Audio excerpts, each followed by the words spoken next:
Cina ini judi, mabuk, kaya. Kita ini sholat, wiritan, miskin terus sampai bosan. Ya, sampai orang Jombang bikin jajan saking dendamnya sama Cina, karena dendam sama Tuhan tidak berani. Dendam sama Cina, terus mereka bikin jajan namanya bol Cino.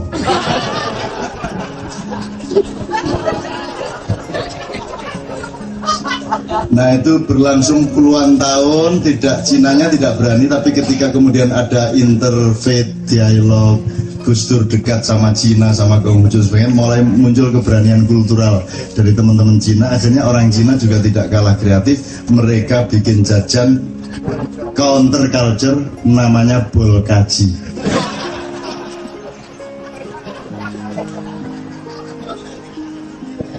Pokoknya baik bol-bolan makanya. Oke, tapi saya kira sangat banyak faktornya. Memanage Brunei yang hanya satu kabupaten itu pasti jauh lebih mudah daripada memanage Indonesia yang terlalu luas, yang berasal dari ribuan kerajaan, yang sekarang saja secara resmi ada 162 kerajaan dengan bahasa yang bermacam-macam, dengan kelakuan yang bermacam-macam, dengan pulau yang terpencar-pencar, sehingga sesungguhnya ketika kita awal bikin negara itu harus dihitung betul teknis manajemen kenegaraan kita. Dan saya kira kalau mau dilihat, Indonesia ini memang sudah salah sejak awalnya. Gini, tapi inna ma'al usri yusra, inna ma'al usri yusra. Jadi tidak boleh ada detik di mana kita kehilangan kepercayaan terhadap masa depan. Jadi sudah pernah kita omongkan di KC bahwa Allah menjamin kalau kamu mengalami kesukaran, pada saat itu juga sudah ada kemudahan. Tinggal kamu cerdas apa tidak, kamu peka atau tidak. Kalau waktunya kamu pakai hanya untuk mengeluh dan mengutuk, maka kamu kehilangan momentum untuk menemukan kecerdasan terhadap kemudahan itu. Jadi kan bunyinya inna ma'al usri yusron, bukan inna ba'dal usri yusron. Bukan sesudah kesulitan ada kemudahan, tidak. Tapi bersamaan dengan kesulitan sudah ada kemudahan. Maka disebut ma'a bukan ba'da. Nah, syaratnya begitu. Nah, kalau saya boleh, ini terpaksa menjawab sebagai ustadz sedikit ya. Soalnya bolkiah, mulane kan soalnya nek bolkiah ya tak dolekno bol Cina karo bol kaji gimana. Salah bolkiah. Nah, bolkiah denger ini terus dia jawab bolmu dewe ya.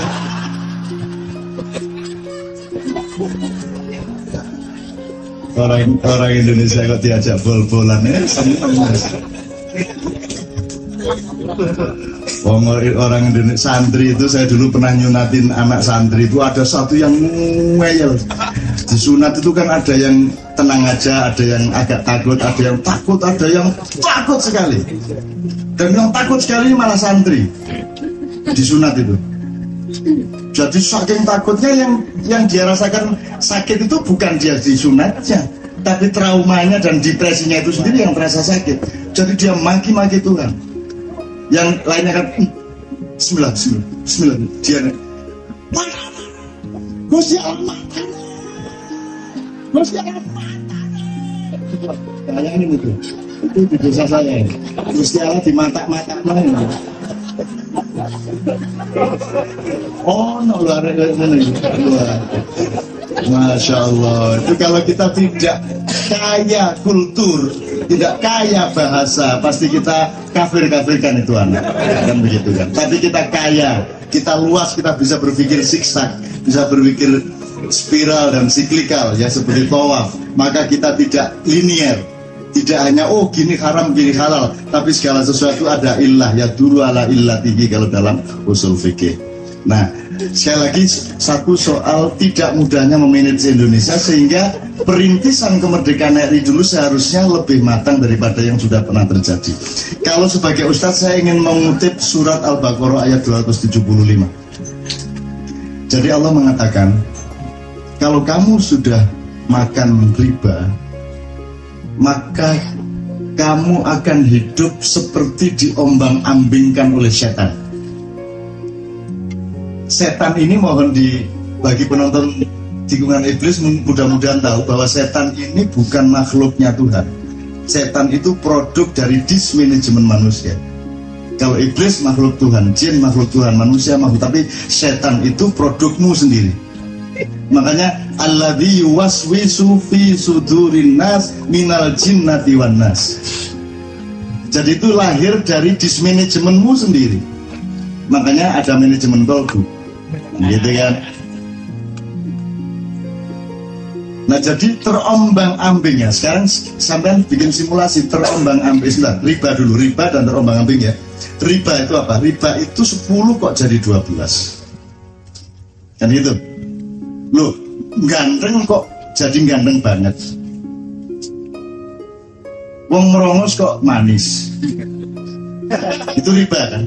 Jadi riba korupsi itu sama aja. Kekufuran riba sama aja. Kafir adalah orang yang menutupi kebenaran. Cover bed itu kain yang menutupi ranjang. Cover bed. Jadi kata cover dalam bahasa Inggris itu berasal dari kafaro. Failnya namanya kafir. Cover itu sesuatu yang menutupi.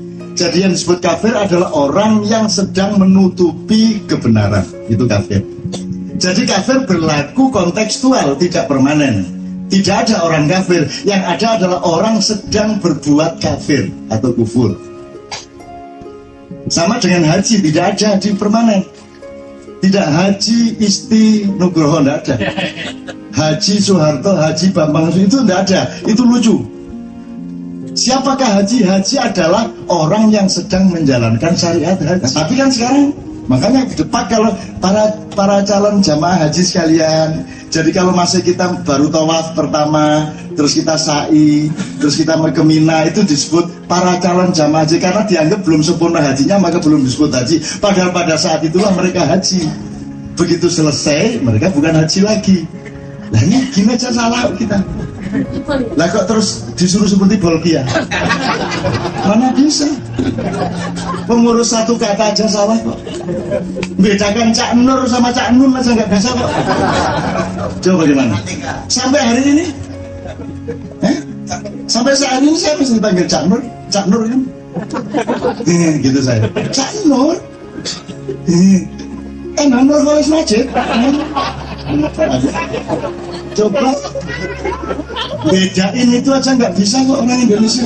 Suruh memanage Indonesia yang sangat luas. Nah, itu namanya riba. Riba itu tidak hanya ekonomi, tidak hanya uang. Klausul pertama adalah uang yang dipinjamkan tapi minta tambah ketika dikembalikan. Itu klausul pertama. Tapi kontekstualisasinya kan bisa ke seluruh dimensi.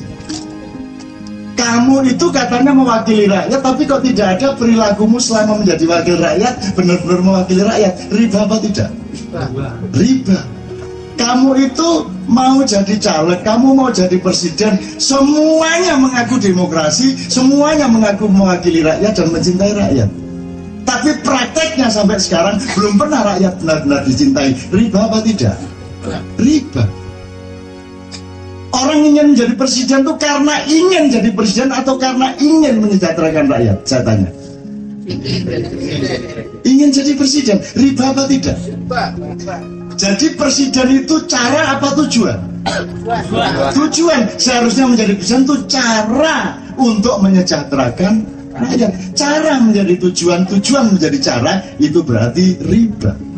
Sekarang saya tanya, apa yang tidak riba dalam kehidupan kita di Indonesia? Apa yang tidak riba?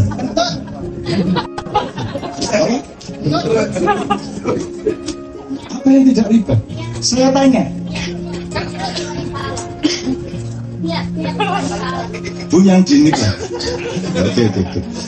Kalau Ramadan, saya tanya, benarkah televisi itu mau berdakwah? Berdakwah apa tidak? Saya tanya, berdakwah apa cari laba? Riba apa tidak? Yang mana yang tidak riba? Tidak ada. Yuk, makanya sekarang saya tanya, kalau di Amerika, di Australia diperlukan sertifikat atau label halal. Kenapa? Karena asumsi dasarnya di sana negara mayoritas non-Islam, maka makanan pada umumnya tidak halal. Maka diperlukan tanda yang mana yang halal, kan begitu? Kalau di Indonesia mayoritasnya Islam, maka makanan di sini asumsi dasarnya adalah halal, maka diperlukan sertifikat atau label haram. Lah di sini ada nggak label haram?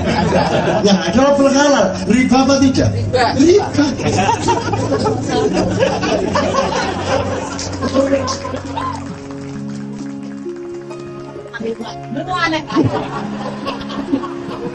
Sekarang saya tanya, ahli ekonomi yang bisa menjawab. Pendidikan gratis sekarang ini beberapa bulan yang lalu, betul? Sekarang yang bisa mengetahui ini riba atau tidak adalah ahli ekonomi. Ngitung keuangan negara kita misalnya sejak SBY jadi presiden, sebenarnya tahun berapa kemampuan keuangan negara kita mampu menggratiskan pendidikan. Kalau ternyata memang mampunya baru sekarang, berarti tidak riba. Tapi kalau ternyata mampunya itu sebenarnya sejak kemarin-kemarin, sebenarnya dulu sudah bisa menggratiskan pendidikan. Kok tidak? Kok baru sekarang? Berarti niatnya bukan menggratiskan pendidikan. Niatnya adalah kampanye 2009. Riba. Tapi itu harus melalui penelitian dan pengetahuan ekonomi. Semua harus begitu. Yo.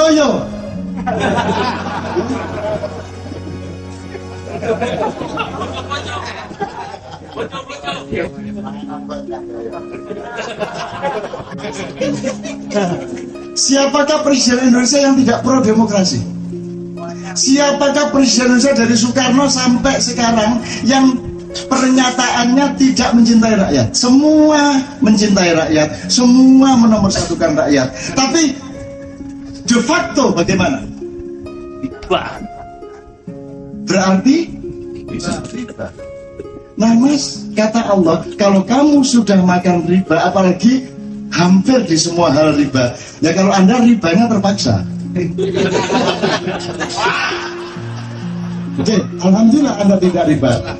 Maka situasi kita seperti diombang-ambingkan oleh setan. Situasi terombang-ambing itu gini mas. Oke, kita simulasi aja kapal. Kapal kalau terombang-ambing kan begini. Maka kita jalan lurus nggak? Kalau kita tegak begini, kapalnya terombang-ambing, kita bisa begini nggak? Kan kita begini-begini. Nah, kalau sudah riba, itu kamu bener pun jadi salah, kamu baik pun jadi buruk. Betul enggak? Jadi sekarang ada inisiatif sebaik apapun menjadi mudorot. Mau menghilangkan pornografi menjadi mudorot. Berfatwa mengenai rokok menjadi mudorot. Kebaikan kayak apapun menjadi mudorot karena kapalnya oleng, terombang-ambing. Itu pun kita tidak mencari.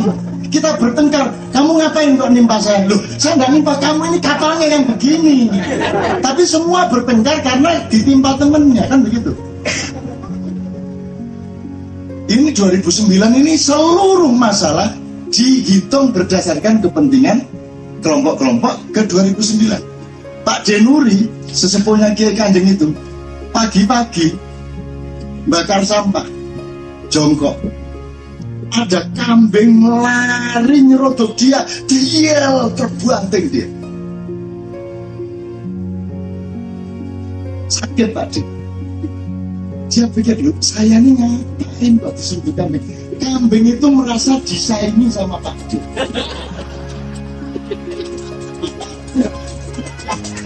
Loh kok ada orang kok bawa begini-begini, mirip-mirip seperti temennya, maka diseruduk sama kambing. Jadi 2009 ini Anda nggak ngapa-ngapain bisa diseruduk orang. Tidur di rumah diharamkan, coba. Pas hari pemilu tidur haram, coba.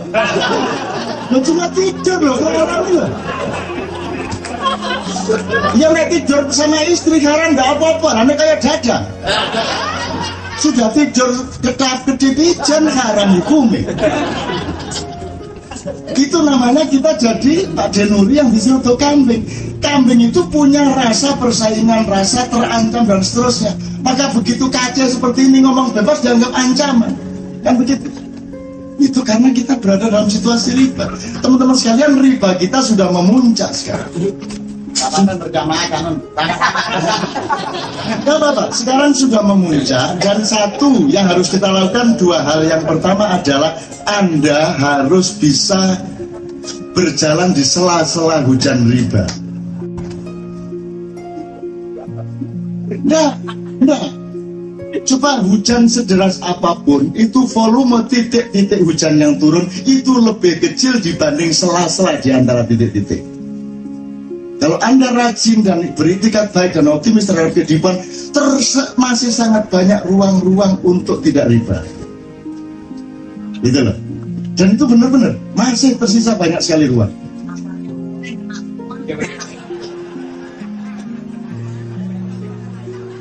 Loh, ini enggak kok. Teman-teman enggak kok. Terus menit arah.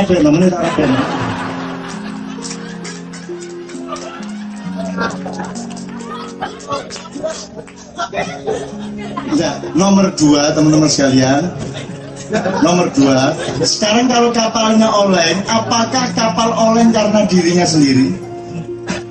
Bisa kapal oleng karena mesinnya tidak stabil? Bisa kapal oleng karena ada angin global dari Amerika? Bisa kapal oleng karena keseluruhan laut memang sedang mengalami fluktuasi gelombang?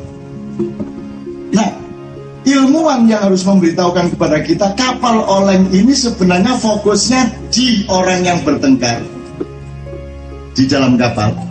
Apa mahasiswa tawur, apa bapak bunuh anaknya, anak bunuh bapaknya, apa ketua DPRD sampai mati, itu semua kan efek dari kapal oleng di dalam dek. Sebenarnya masalahnya bukan manusia di dalam kapal itu, tapi karena sistem dan konstitusi dan budaya politik kita merupakan gelombang laut yang kapanpun saja akan bikin kapal kita terombang-ambing terus-menerus. Maka kita harus akan mengalami perubahan yang benar-benar mendasar. Dan itu saya mohon kepada Allah dari Anda. Cukup segini cukup. Itu perkara tidak tercapai sudah biasa.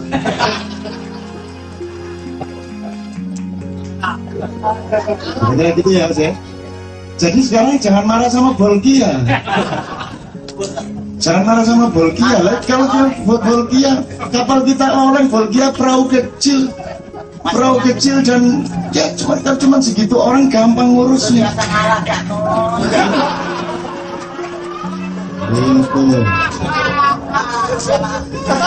Saya ini sebenarnya berada pada hari-hari yang sangat menyedihkan saya dan sangat memuakkan saya melihat yang disebut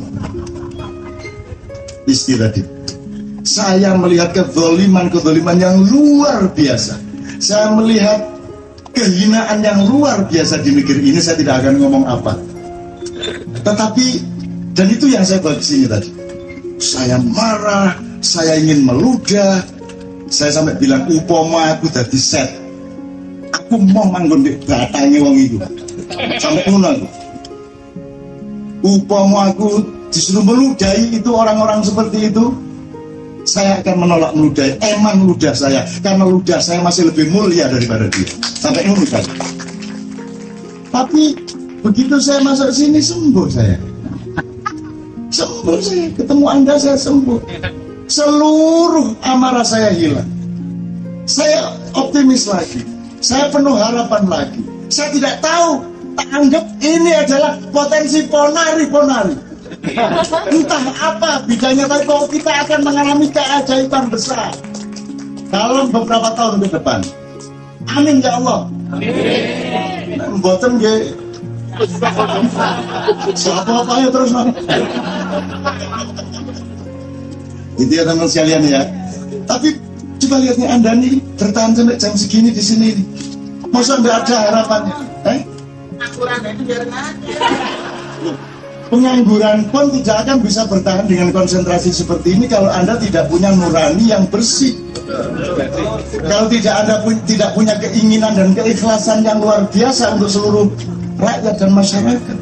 Yang bisa memelihara Anda duduk di sini adalah Anda punya ketulusan yang benar-benar sejati untuk bangsa Indonesia.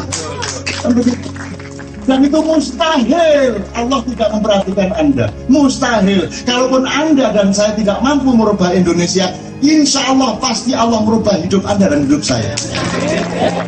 Kalaupun Indonesia dibiarkan gelap, Anda tidak dibiarkan gelap, Anda akan penuh cahaya. Keluargamu akan lebih sejahtera. Penghidupanmu akan lebih mudah. Hutangmu akan terbayar. Kalaupun tidak terbayar, yang ngutangi lupa.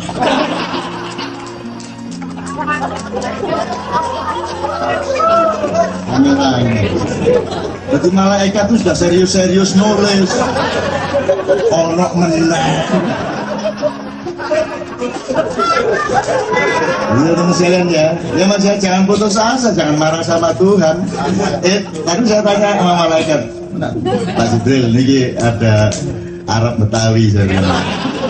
Mana sama Bulki ya, dia mengeluh apa gue sholat sampai bosen tuh lihat sajadah, miskin juga sampai sekarang. Terus biar nanti saya bilang sama Tuhan, saya provokasinya Tuhan, kata Jibril. Provokasi gimana? Tambahin lagi miskin ya.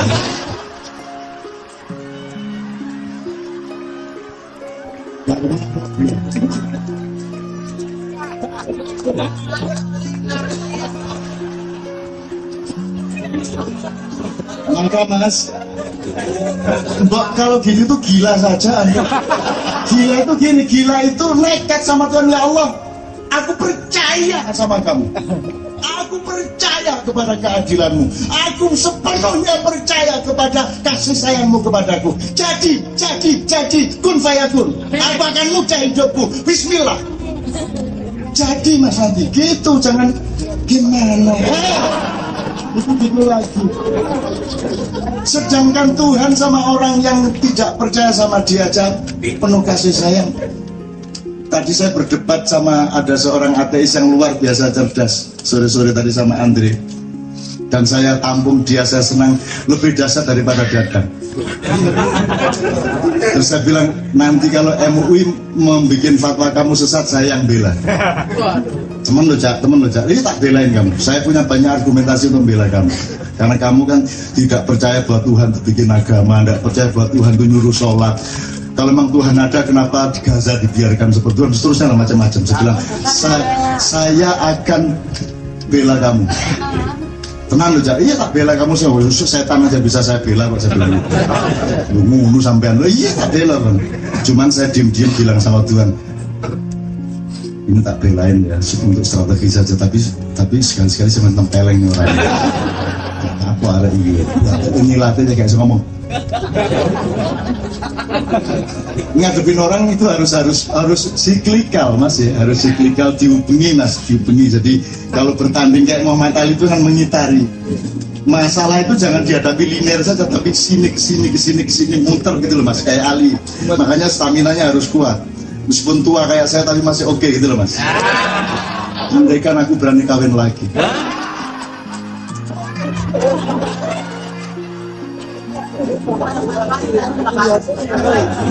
Itu nanti cukup aku. Oke. Jadi apa namanya, cerita terakhir, Anda jangan Allah mengatakan ana inda dzanni abdi bi. Aku ini berlaku berdasarkan sangkaanmu kepadaku. Kalau kamu mengeluh dan mengandung ketidakpercayaan kepadaku, ya aku berlaku seperti itu. Bedanya terlalu jauh Kak Nun. Ya makanya bilang rupiah dolar lanjut.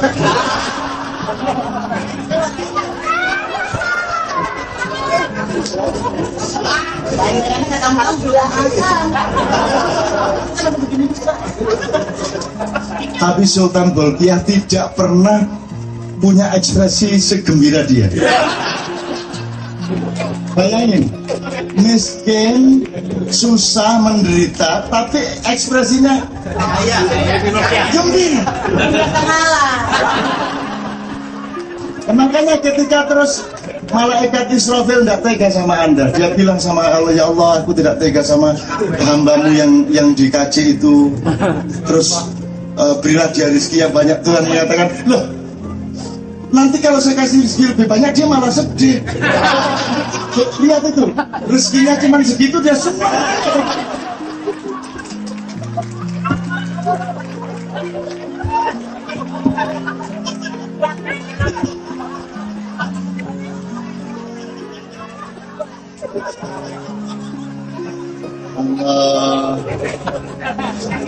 Oke, terakhir sekali betul untuk beliau dan untuk semua teman-teman sekalian. Pokoknya Anda sama Allah itu jangan enggak usah protes, enggak usah mentang, pokoknya habis asa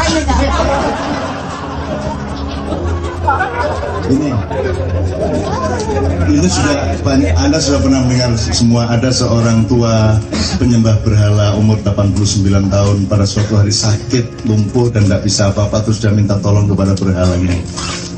Berhala, sembuhin saya dong, saya kan sudah sembah kamu 80 tahun lebih. Tapi berkali-kali dia minta sembuh kepada berhalanya namanya juga berhala, tidak bisa menyembuhkan dia. Maka terus akhirnya, kalau kamu tidak sembuhkan saya, kata si sakit, saya akan minta sama yang katanya Tuhan Allah itu. Kalau memang dia ada, coba sembuhin saya. Itu Jibril marah,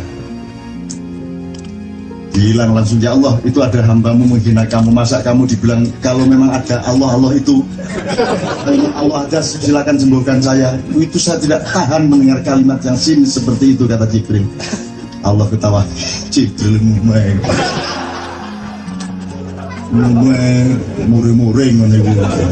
Tapi bagaimana aku mencintaimu ya Allah, dan aku menghormatimu, aku menjunjungmu sebagai satu-satunya sesembahanku, tapi dia menggunakan kata-kata yang sangat menyindirmu dan sangat melukai perasaanku sebagai pecintamu. Oh sudah loh bro, gitu aja kok. Kamu kan malaikat, masa anda uas jiwanya sih kamu. Udah sembuhin sana, balik sana, sembuhin. Loh, malah disuruh nyembuhin. Loh bagaimana kalau begitu kok malah disembuhin, kata Jibril. Bril, kamu itu enggak punya strategi apa bagaimana? Kalau enggak saya sembuhkan, terus bedanya saya sama berhala apa?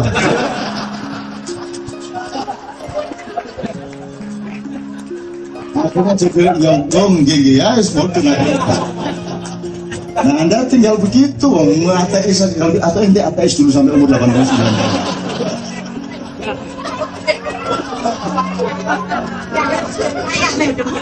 Oh kaya, bismillah. Kaya. Amin ya rabbal alamin. Amin ya rabbal alamin. Bagaimana enggak kaya, bang, rokoknya dari tadi enggak berhenti.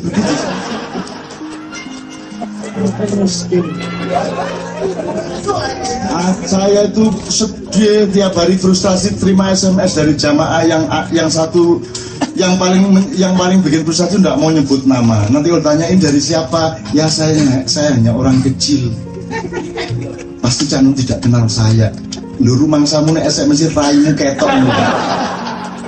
Tinggal nyebut jeneng si angel ya bisa bikin pulsa. Ya sudah sebut nama cengeng gitu terus, tapi tidak apa-apa lah, memang begitulah rakyat kita. Terus nanti ada lagi, Cak tolong bantu pulsa.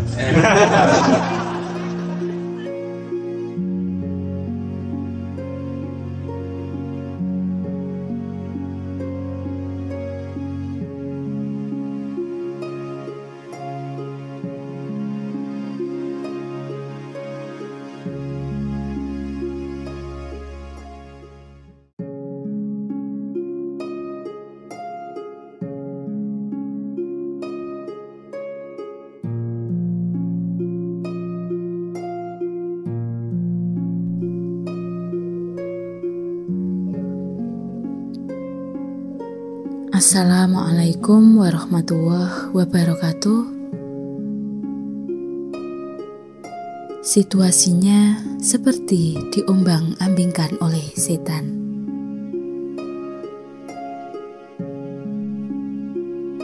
Saya tidak berkeberatan dan tidak kecil hati melihat Indonesia dengan pemerintahannya, kaum intelektualnya, lembaga-lembaga penyangganya, para stakeholdernya semakin kesini, semakin ke era mutakhir, semakin bergerak ke ujung waktu, semakin meremehkan Islam. Bahkan bukan sekadar tidak mencerminkan perilaku, bahwa mereka percaya kepada Islam. Mereka bukan sekadar tidak belajar, mempelajari dan menggali ilmu, pengetahuan dan hikmat untuk keperluan masa depan negara dan bangsa Indonesia. Tetapi bahkan mereka benar-benar semakin meremehkan Islam, semakin melecehkan Allah dan firman-Nya,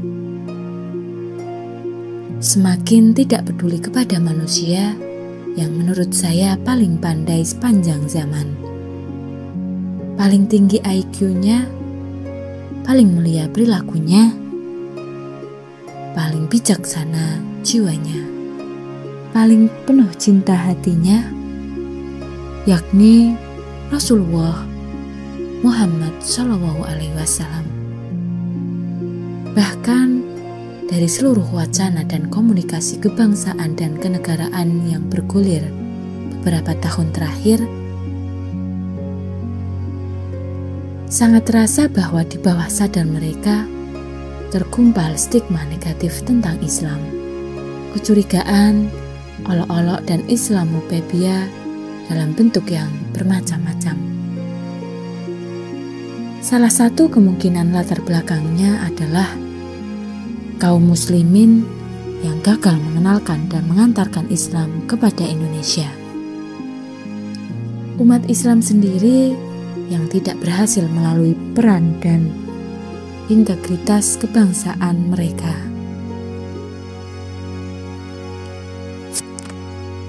Mempersentuhkan Rahman Rahimnya Allah, kemuliaan hati Rasulullah SAW dan rahmatan lil alaminnya, wahyu Islam dari langit. Saya tidak minder karena itu, saya tidak ambruk karena itu, bahkan saya tidak kecewa karena Allah Subhanahu wa Ta'ala sendiri melalui Al-Quran menginformasikan hal-hal tentang kualitas makhluk manusia. Allah sendiri yang menegaskan bahwa aksaruhum la yaqilun, kebanyakan manusia tidak mendayagunakan akalnya.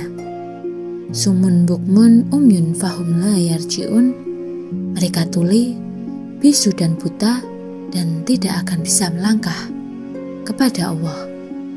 Mereka sudah mulai dan akan terus kabur keanginan, kemudian tercampak di neraka.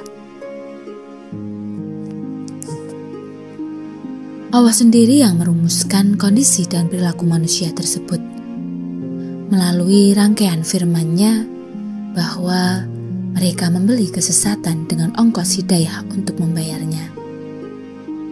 Api yang mereka nyalakan dengan dekade-dekade pembangunan akan padam, sehingga mereka akan diliputi kegelapan dan mereka tak lagi bisa melihat masa depan. Mereka mengaku beriman, tetapi kepada syaitan di kandungan hati dan akal, mereka menyatakan, kami sependapat dengan kalian. Mereka diam-diam menganggap Islam adalah kebodohan bagi peradaban milenial yang mereka banggakan.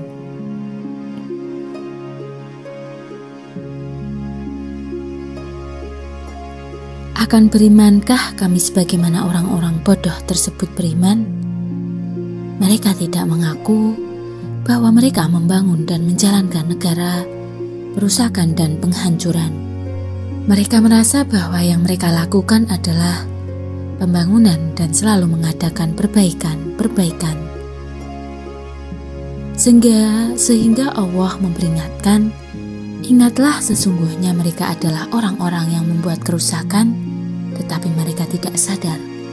Mereka pikir sistem bernegara dan struktur otoritas, birokrasi dalam susunan kerakyatannya adalah qul innama nahnu mukhlisun. Sesungguhnya kami sedang membangun.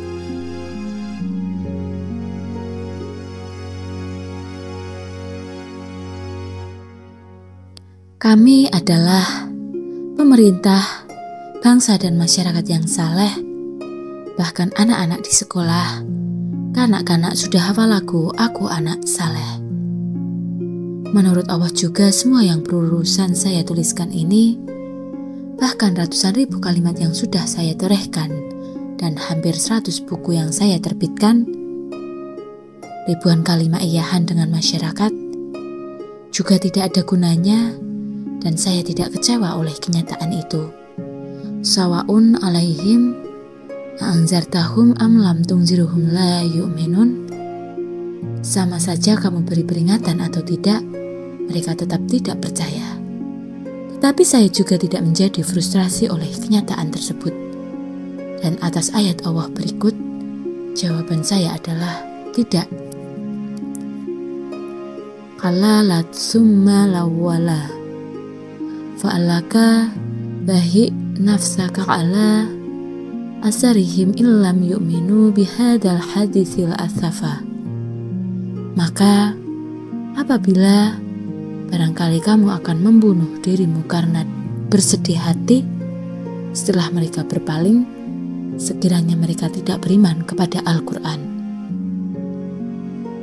Bahkan saya di dalam tulisan kebun terakhir tetap mensyukuri betapa sila ketiga Pancasila, yakni Persatuan Indonesia, sangat dijelaskan kandungannya oleh Al-Quran. Persatuan Indonesia atau nasionalisme keindonesiaan, rasa bersama semua bangsa Indonesia tanpa bergantung pada di mana tinggalnya, apa agamanya, apa profesinya, apa latar belakangnya, masing-masing dan semua sama rasa, sama rata. Kalau penduduk Papua pusing kepala, penduduk Jawa dan pulau-pulau lainnya turut merasakan sakitnya. Kalau ada yang bersedih, lainnya berempati. Kalau ada yang menderita, lainnya menolong. Kalau petani sengsara, semua rektor, dekan, dosen, ulama, pastor, pengusaha, dan pejabat turut merasakan kesengsaraannya. Demikian berlaku satu sama lain. Demikianlah Allah menciptakan manusia Muhammad. Demikianlah Muhammad memperlakukan semua manusia di bumi. Laqad ja'akum rasul laman anfusikum azizun alaihi ma'anitum harisun alaikum bil mu'minina warahim. Sungguh telah datang kepadamu seorang rasul dari kalangan kemakhlukanmu sendiri. Berat terasa olehnya penderitaanmu, sangat menginginkan keimanan dan keselamatan bagimu. Amat belas kasihan lagi penyayang terhadap orang-orang mukmin. Saya sendiri lebih setengah abad mengekspresikan dan melakukan segala hal dalam hidup saya dengan landasan hati yang tidak tega kepada bangsa Indonesia dan sesama manusia. Ternyata saya dibimbing dan diperjalankan melalui lorong nasib untuk selalu berat hati saya kepada Indonesia. Sebagaimana Muhammad, azizun alaihim ma'anitum haisun alaikum bil mu'minina raufur rahim, kepada semua umat manusia. Hatiku sungguh berat mempersaksikan, memperhatikan, mengingat, dan mengenang Indonesia. Namun tak akan aku terjembab ke lembah ejekan Allah.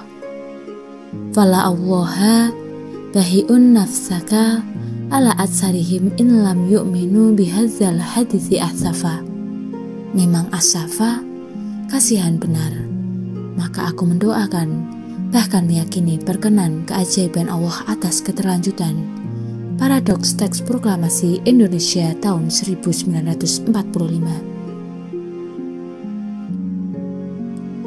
Pilihan bentuk pengelolaan tanah airnya, ketentuan mengimpor prinsip pengelolaan rakyat yang tidak tepat, ada landasan filosofi dan manajemen universal maupun nasionalnya.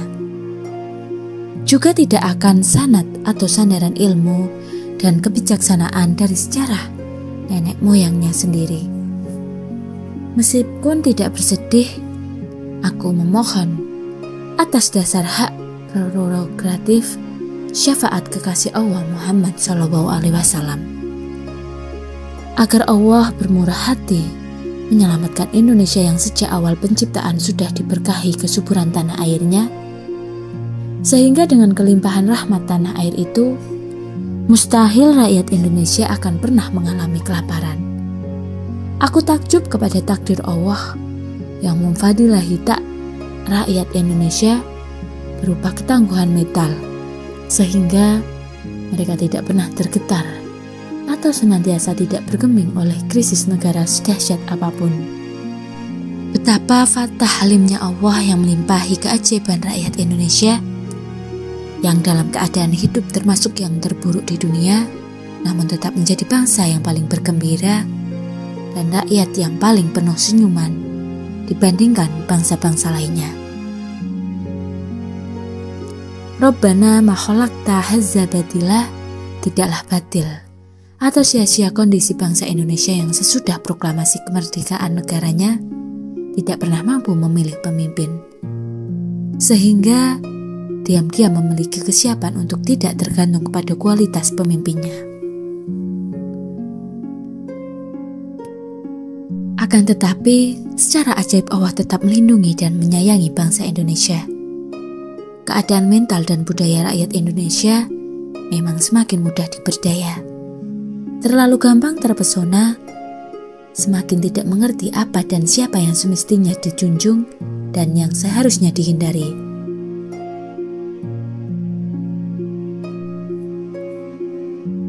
Rakyat Indonesia sekarang terlalu mudah gumunan dan kagetan, sementara pada saat yang sama juga terlalu mudah dumeh atau meremehkan sesuatu hal atau seseorang. Akan tetapi secara dahsyat pula Allah mengayomi rakyat Indonesia, tidak serta-merta memerintahkan kun fayakun berupa sayhatan wahidatan atau suatu kejutan sejarah yang besar. Mungkin juga Allah melakukan hal ini Allahu yastahzi'u bihim wa yamuduhum fi tughyanihim ya'mahun. Allah akan membalas olok-olokan mereka dan membiarkan mereka terombang-ambing dalam kesesatan mereka. Sehingga gambaran kondisi Indonesia adalah masaluhum kamasalil lazis astauqadzan naru falamma adha'at ma khawlah Zahaba wahu binurihim atarokohum fi dhulumatil la yubsirun. Perumpamaan mereka adalah seperti orang yang menyalakan api. Maka setelah api itu menerangi sekelilingnya, Allah kemudian melenyapkan cahaya yang menyinari mereka dan membiarkan mereka dalam kegelapan tidak dapat melihat. Akan tetapi hatiku tetap berat atas Indonesia. Hatiku azizun alaihi ma'anitum. Hatiku tidak tega kepada derita Indonesia. Meskipun sehari-hari aku dikelilingi oleh wajah-wajah rakyat Indonesia yang selalu penuh senyuman dan tawa ceria, namun aku mendalami derita di lubuk hati mereka, namun ditutupi oleh kemampuan mereka yang canggih untuk selalu bersyukur atas apapun saja yang mereka alami. Maka di setiap larut malam kuwiridkan, kuzikirkan, wa nuridu annamunna 'alal ladzina stud'inu fil aradhi wa naj'aluhum atimatu wa naj'aluhumul warisin. Dan kami hendak memberikan karunia kepada orang-orang yang tertindas di bumi dan akan menjadikan mereka pemimpin dan menjadikan mereka orang-orang yang mewarisi tanah air. MH Ainun Najib. Sekian yang dapat kami sampaikan. Wassalamualaikum warahmatullahi wabarakatuh.